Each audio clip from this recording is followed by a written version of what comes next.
నమస్కారం. Welcome to విందు విహారం. శరన్నవరాత్రుల్లో రెండవ రోజు శ్రీ గాయత్రీదేవి అలంకారంలో అమ్మవారు దర్శనమిస్తారు. మరి అమ్మవారికి నైవేద్యంగా చింతపండు పులిహార అయితే పెడతాము.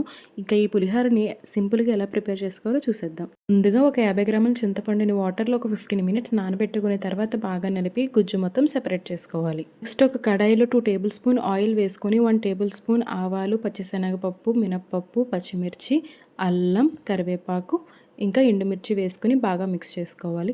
నెక్స్ట్ దీంట్లో చిటికెడు పసుపు, ముందుగా తీసి పెట్టుకున్న చింతపండు గుజ్జు వేసుకొని తగినంత ఉప్పు కూడా వేసుకొని ఉడికించుకోవాలి.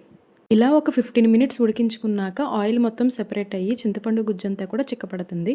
నెక్స్ట్ మరొక కడాయిలో ఒక 3 టేబుల్ స్పూన్ పల్లీలు వేసుకుని దోరగా వేయించుకోవాలి.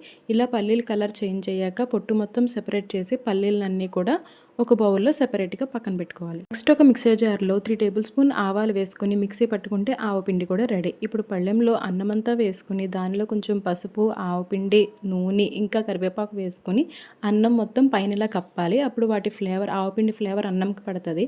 నెక్స్ట్ పల్లీలు మనం ముందుగానే ప్రిపేర్ చేసుకుని చింతపండు గుజ్జు కూడా వేసి బాగా మిక్స్ చేసుకోవాలి. అన్నం విరిగిపోకుండా మొత్తం అంతా నెమ్మదిగా కలుపుకుంటే కమ్మటి చింతపండు పులిహోర రెడీ. అమ్మవారికి ఎంతో ఇష్టమైన నైవేద్యం అండి. Subscribe for more videos. Thanks for watching.